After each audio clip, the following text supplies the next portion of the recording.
Hi friends, कैसे हैं आप सब। आई होप कि सभी अच्छे होंगे। फ्रेंड्स, मैं अमरदीप। स्वागत है आपका मेरा YouTube channel medical lab testing knowledge में।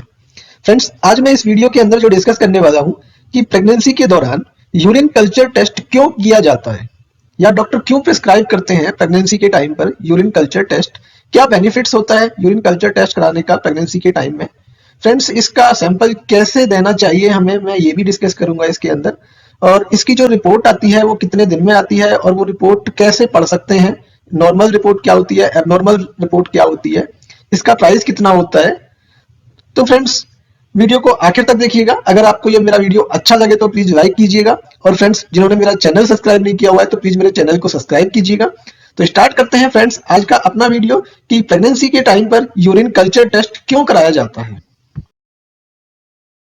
फ्रेंड्स, यूरिन टेस्ट प्रेगनेंसी में महिलाओं को कई समस्याओं के बचाने के लिए यूरिन टेस्ट किया जाता है। प्रेगनेंसी की शुरुआत से ही महिलाओं को शरीर में कई तरह के बदलाव होते हैं, कई तरह के चेंजेस होते हैं। इन बदलावों को समझने के लिए डॉक्टर यूरिन टेस्ट करने की या यूरिन टेस्ट कराने की सलाह देते हैं, यूरिन टेस्ट प्रिस्क्राइब करते हैं। फ्रेंड्स, यूरिन टेस्ट से जो प्रेग्नेंट फीमेल है, जो महिला है, प्रेगनेंसी की शुरुआती सिम्टम्स की पहचान कर सकती हैं। कुछ मेडिकल कंडीशन महिला और बच्चे के लिए रिस्क पैदा कर सकती हैं। समय पर इन समस्याओं का पता लगाने के लिए यूरिन टेस्ट करने की सलाह दी जा सकती है या डॉक्टर यूरिन टेस्ट प्रिस्क्राइब करते हैं। फ्रेंड्स, प्रेगनेंसी में यूरिन के सैंपल से शरीर में मौजूद शुगर, प्रोटीन्स, बैक्टीरिया या कुछ अदर डिजीज का भी पता लगाया जा सकता है। प्रेगनेंसी में फीमेल्स को डायबिटीज, यूरिन इन्फेक्शन और किडनी की जो प्रॉब्लम है, इनके होने की जो संभावना है वो थोड़ी अधिक होती है। लेकिन इस टेस्ट से, यानी कि जो यूरिन का नॉर्मल जो रूटीन टेस्ट होता है, इस टेस्ट से फ्रेंड्स आप जो पेशेंट को जो इस तरह के कुछ सिम्टम्स नजर आते हैं, ठीक है, उनकी पहचान कर सकते हैं। तो फ्रेंड्स, आगे हम बात करेंगे इस वीडियो के अंदर, जो आज का हमारा टॉपिक है कि यूरिन कल्चर टेस्ट क्यों कराया जाता है। ठीक है, क्योंकि रूटीन टेस्ट तो जैसे कोई इन्फेक्शन देखना है या कोई प्रोटीन्स रिलीज हो रहा है, कोई हमारा आरबीसी रिलीज हो रहा है या किसी टाइप का कोई पस रिलीज हो रहा है, ठीक है, तो इस तरह की प्रॉब्लम्स देखने के लिए रूटीन कराया जाता है यूरिन का। लेकिन आज का जो हमारा टॉपिक है वो है कल्चर की, कल्चर क्यों कराया जाता है। फ्रेंड्स, यूरिन कल्चर टेस्ट क्या होता है, what is urine culture test. Friends, urine culture test वैसे तो काफी प्रॉब्लम्स के अंदर, काफी डिजीज के अंदर किया जाता है, लेकिन आज जो हम बात कर रहे हैं यहाँ पर वो कर रहे हैं प्रेगनेंसी से रिलेटेड। तो फ्रेंड्स, प्रेगनेंसी में महिलाओं को यूटीआई यानी यूरिनरी ट्रैक्ट इन्फेक्शन होने का जो खतरा है वो काफी अधिक होता है। फ्रेंड्स, ऐसे में क्या है कि बैक्टीरिया फैलकर बच्चे के स्वास्थ्य को प्रभावित कर सकते हैं। यानी कि जो प्रेग्नेंट फीमेल्स हैं, अगर उनको कोई यूटीआई इन्फेक्शन हो गया है, ठीक है, तो ऐसे में क्या होगा, जो बैक्टीरिया है, वो जो फीटस है, जो बच्चा है, उसके स्वास्थ्य को ये प्रॉब्लम्स पहुंचा सकता है। प्रेगनेंसी के शुरुआत में डॉक्टर्स महिला को यूरिन टेस्ट कराने की सलाह देते हैं, यानी कि जो हमारा नॉर्मल टेस्ट होता है यूरिन रूटीन, उसको कराने के लिए बोलते हैं। ठीक है फ्रेंड्स, अगर ये टेस्ट पॉजिटिव आता है, यानी जो हमारा यूरिन रूटीन टेस्ट है, अगर ये पॉजिटिव आता है, इसके अंदर पस सेल्स आती हैं या कुछ अदर इन्फेक्शन आता है, तो डॉक्टर यूरिन कल्चर टेस्ट कराने के लिए बोलते हैं या यूरिन कल्चर टेस्ट प्रिस्क्राइब करते हैं। वैसे तो फ्रेंड्स, यूरिन कल्चर रूटीन ज्यादातर एक साथ ही किए जाते हैं, लेकिन क्या है कि कुछ केसेस में यूरिन रूटीन पहले करा लिया जाता है कि अगर कोई सिम्टम्स इस तरह का नहीं लग रहा है तो ज्यादातर डॉक्टर्स पहले यूरिन रूटीन करा लेते हैं। लेकिन अगर थोड़ा सा भी डॉक्टर्स को अगर डाउट है या कुछ इस तरह के कोई सिम्टम बन रहे हैं तो यूरिन रूटीन और कल्चर टेस्ट एक साथ कराते हैं। ठीक है, इसके बाद क्या होता है फ्रेंड्स, कभी कभी यूरिन कल्चर भी कराया जाता है सिंगल। वो मैं आगे बताऊंगा कि यूरिन कल्चर सिंगल कब कराया जाता है, क्यों कराया जाता है। ठीक है, तो फ्रेंड्स, यूरिन कल्चर टेस्ट जो होता है वो पहले रूटीन में अगर हमारे पस आ रहा है, पस सेल्स जिसे हम बोलते हैं, वो आ रहे हैं, तब हम कल्चर की तरफ जाते हैं। ठीक है, इसमें क्या होता है कि इससे यूरिन में बैक्टीरिया की पुष्टि की जाती है, यानी कि जो बैक्टीरिया है उसको आइडेंटिफाई किया जाता है कि कौन सा बैक्टीरिया है जिसकी वजह से हमें इन्फेक्शन हुआ है, हमारे यूरिन के अंदर जो पस सेल्स प्रेजेंट आ रहे हैं, पॉजिटिव आ रहे हैं, वो किस बैक्टीरिया की वजह से आ रहे हैं। जैसे इकोलाई नाम से बैक्टीरिया होता है, स्टेफाइलोकोकस नाम से बैक्टीरिया होता है, क्रेब्सिला होता है, और भी काफी सारे बैक्टीरिया होते हैं, लेकिन सबसे ज्यादा कॉमन जो देखा है वो इकोलाई और स्टेफाइलोकोकस, ये सबसे ज्यादा देखने को मिलता है। ठीक है, साथ ही डॉक्टर टेस्ट के रिजल्ट के बाद ये तय कर सकते हैं कि महिलाओं को किस तरह की एंटीबायोटिक्स दिए जाने चाहिए। यानी कि जब अगर ये टेस्ट में बैक्टीरिया आ जाता है तो फिर उसके साथ ही उसकी मेडिसिन भी डिसाइड हो जाती है कि उस बैक्टीरिया को डेड करने के लिए, उसको मारने के लिए कौन सी एंटीबायोटिक्स दी जानी चाहिए। ठीक है, आगे बात करते हैं फ्रेंड्स हम। फ्रेंड्स, प्रेगनेंसी में यूरिन कल्चर टेस्ट क्यों किया जाता है? फ्रेंड्स, जैसे कि अभी हमने पीछे डिस्कस किया कि यूरिन कल्चर जो टेस्ट है ये रूटीन टेस्ट पॉजिटिव आने के बाद ज्यादातर किया जाता है। तो सबसे पहले फ्रेंड्स, यूरिन कल्चर टेस्ट जो होता है ये बैक्टीरिया को आइडेंटिफाई करने के लिए कि जो जिस बैक्टीरिया के थ्रू हमें इन्फेक्शन हुआ है, जो प्रॉब्लम हुई है, उसको पहचान करने के लिए कि पर्टिकुलर किस बैक्टीरिया के थ्रू हमें इन्फेक्शन आया है। तो उसका नाम देखने के लिए कि पर्टिकुलर कौन सा बैक्टीरिया है, स्टेफाइलोकोकस है, इकोलाई है या कोई अदर बैक्टीरिया है, उसको जांचने के लिए। ठीक है। सेकंड फ्रेंड्स, उस बैक्टीरिया के लिए कौन सी मेडिसिन हमें देनी है, या ये बोल रहे हैं कि कौन सी मेडिसिन उस बैक्टीरिया को किल करेंगी, उनको आइडेंटिफाई करने के लिए। क्योंकि इसके अंदर क्या होता है कि जब कल्चर टेस्ट लगाया जाता है तो साथ में फिर उसकी सेंसिटिविटी भी की जाती है, जो मैं अभी रिपोर्ट्स जब इसकी बताऊंगा तब मैं डिस्कस करूंगा इस पॉइंट को। ठीक है, तो वो मेडिसिन आइडेंटिफाई करने के लिए भी ये टेस्ट किया जाता है।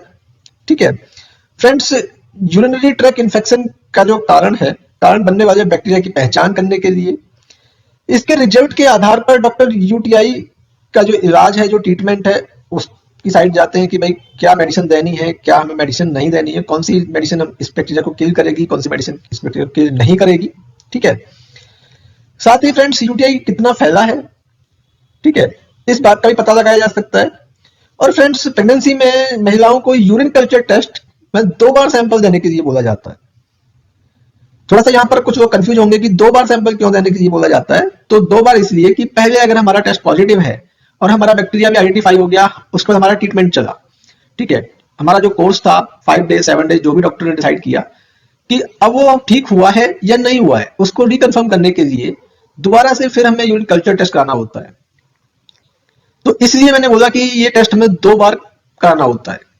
ठीक है, अब बात करें फ्रेंड्स हम यहाँ पर कि यूरिन कल्चर टेस्ट कैसे किया जाता है।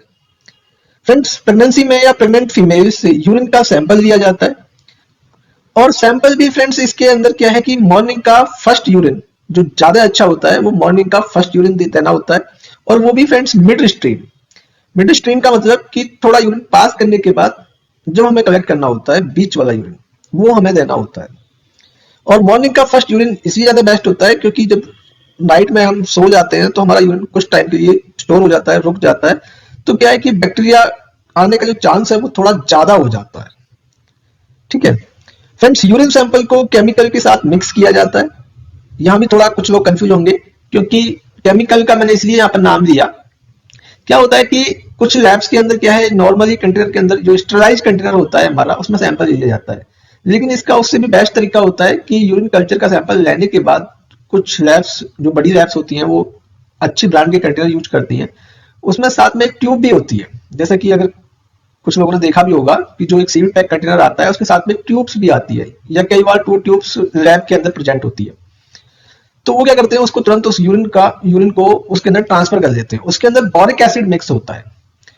तो बोरिक एसिड से क्या होता है कि हमारा जो सैंपल है वो प्रॉपर कंडीशन में रहता है, उसके अंदर किसी तरह की कोई प्रॉब्लम नहीं आती है। ठीक है फ्रेंड्स, ये लैब में बैक्टीरिया की संख्या, या हम बात करें कि बैक्टीरिया के नंबर से उसकी काउंटिंग को देखने के लिए किया जाता है। साथ ही फ्रेंड्स, बात करें हम इसकी रिपोर्ट की, तो फ्रेंड्स इसकी जो रिपोर्ट है वो 48 आवर्स टू 72 आवर्स के बीच में रिलीज होती है। ठीक है, आगे बात करें फ्रेंड्स, डॉक्टर फीमेल्स या बच्चे के स्वास्थ्य के लिए, उसके जो स्वास्थ्य की प्रेगनेंसी में कई बार यूरिन कल्चर टेस्ट कराने की सलाह देते हैं। फ्रेंड्स, प्रेगनेंसी में गर्भ में पलने वाले बच्चे के रिस्क को कम करने के लिए डॉक्टर कुछ महीनों के अंतराल में यूरिन कल्चर टेस्ट कराने के लिए बोल सकते हैं। क्या होता है कि फ्रेंड्स, यूरिन कल्चर ऐसा नहीं है कि एक बार हमने करा दिया तो फिर नहीं कराना। कई बार क्या होता है कि प्रेगनेंसी में कम से कम 3 to 4 टाइम भी यूरिन कल्चर टेस्ट कराया जा सकता है। बाकी डिपेंड करता है कि प्रॉब्लम कितनी है, इन्फेक्शन कितना आया है। तो जैसे फर्स्ट ट्राइमेस्टर, सेकंड ट्राइमेस्टर या थर्ड ट्राइमेस्टर, इस तरह से भी यूरिन कल्चर को कराया जा सकता है। बाकी डिपेंड उस पर भी करता है कि यूरिन रूटीन टेस्ट जो हम कराते हैं तो उसमें इन्फेक्शन आ रहा है या नहीं आ रहा है। ठीक है, आगे बात करते हैं फ्रेंड्स हम इसकी रिपोर्ट की, कि इसकी रिपोर्ट कैसे आती है। फ्रेंड्स अब बात करते हैं हम यूरिन कल्चर टेस्ट की रिपोर्ट की। तो फ्रेंड्स इसकी जो रिपोर्ट है, ये जैसा कि आप यहाँ पर देख पा रहे हैं, तो अगर नॉर्मल रिपोर्ट होती है तो कुछ इस तरह से आती है। उसमें कोई भी बैक्टीरिया का नाम नहीं होता है, कुछ नहीं होता है, लेकिन कुछ लैब टू लैब भी थोड़ा सा चेंजेस फॉर्मेट हो सकता है, कुछ लैब्स रिपोर्ट में कुछ अपने हिसाब से देते हैं। लेकिन अगर मैं बात करूं, अगर नॉर्मल रिपोर्ट है तो उसके अंदर कुछ नहीं आएगा, वो नेगेटिव आएगा बिल्कुल लिखा हुआ वहां पर। अगर इसकी रिपोर्ट पॉजिटिव आती है तो पॉजिटिव में क्या होता है फ्रेंड्स, सबसे ऊपर लिखा होता है पर्टिकुलर उस बैक्टीरिया का नाम, कि किस बैक्टीरिया की वजह से आपको ये इन्फेक्शन हुआ है। उसके बाद फ्रेंड्स उस बैक्टीरिया के नीचे लिखी होती हैं एंटीबायोटिक्स, कि हमने क्या क्या, जब सेंसिटिविटी लगाई थी हमने इस कल्चर की, तो हमने क्या क्या एंटीबायोटिक्स यूज की हैं, वो सारी एंटीबायोटिक्सों के नाम दिए जाते हैं। ठीक है, थोड़ा सा पहले मैं बात करूं यहाँ पर, कल्चर जो टेस्ट होता है फ्रेंड्स ये दो स्टेज में चलता है। फर्स्ट होता है कल्चर, सेकंड होता है फ्रेंड्स इसकी सेंसिटिविटी, जिसे हम एक साथ बोल देते हैं कल्चर एंड सेंसिटिविटी। तो जैसे आज फ्रेंड्स हमने कल्चर टेस्ट लगाया है, तो हम 24 आवर्स बाद उसको रीचेक करते हैं, देखते हैं कि उसके अंदर कुछ बैक्टीरिया ग्रो किया है या नहीं किया है। अगर हमारा बैक्टीरिया ग्रो कर जाता है तो फिर हम उसकी सेंसिटिविटी लगाते हैं। अगर हमारा 24 आवर्स के अंदर अगर बैक्टीरिया ग्रो नहीं करता है तो फिर हम उसे नेक्स्ट 24 आवर्स के लिए फिर दोबारा से इंक्यूबेट कर देते हैं। ठीक है, अगर हमारा नेक्स्ट यानी कि लगभग 48 आवर्स हमारे कंप्लीट हो जाते हैं, जब तक भी बैक्टीरिया नहीं आ रहा है तो फिर हम उस रिपोर्ट को नेगेटिव रिलीज कर देते हैं। लेकिन अगर हमारा बैक्टीरिया आ रहा है 48 आवर्स में या 24 आवर्स में, तब उसकी हम सेंसिटिविटी लगाई जाती है। तो सेंसिटिविटी क्या होती है कि उसके अंदर हम एंटीबायोटिक्स लगाते हैं।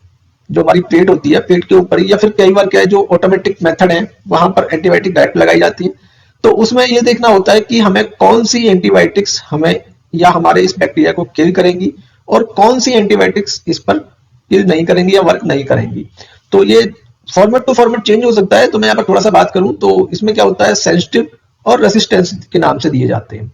तो जो सेंसिटिव होती हैं इनका मतलब होता है कि वो एंटीबायोटिक्स हमारे बैक्टीरिया को किल करेंगी, और जो रेसिस्टेंस हो चुकी हैं यानी कि वो हमारी बॉडी पर कोई भी असर नहीं करेंगी। तो जो सेंसिटिव आती हैं उन्हीं के अंदर डॉक्टर्स कोई भी एंटीबायोटिक्स हमारी स्टार्ट कर सकते हैं। ठीक है, वो डिपेंड डॉक्टर के ऊपर भी करता है। बात करें फ्रेंड्स हम इस टेस्ट की प्राइस की, कि यूरिन कल्चर का प्राइस कितना होता है, तो फ्रेंड्स इसका थोड़ा सा price lab to lab change भी होता है, क्योंकि इसका जो प्राइस डिसाइड होता है कुछ लैब एंटीबायोटिक्स के ऊपर भी डिपेंड करता है। क्योंकि वैसे तो इसका जो प्राइस है वो लगभग 500 से लेके 800 के आसपास रहता है, या थोड़ा अप डाउन भी हो सकता है। लेकिन ज्यादातर लैब्स क्या है कि जो ज्यादा एंटीबायोटिक्स यूज करते हैं, यानी कि जो ज्यादा मेडिसिन लगा रहे हैं, वो उनका प्राइस थोड़ा सा ज्यादा रहता है। ठीक है, बाकी जो छोटी लैब्स होती है वो थोड़ा सा कम एंटीबायोटिक्स यूज करती है, तो उनका प्राइस थोड़ा सा कम रहता है। ठीक है, तो फ्रेंड्स अगर आपको ये मेरा वीडियो अच्छा लगा हो तो प्लीज वीडियो को लाइक कीजिएगा, और जिन्होंने मेरा चैनल सब्सक्राइब नहीं किया हुआ है तो प्लीज मेरे चैनल को सब्सक्राइब कीजिएगा। Thank you so much.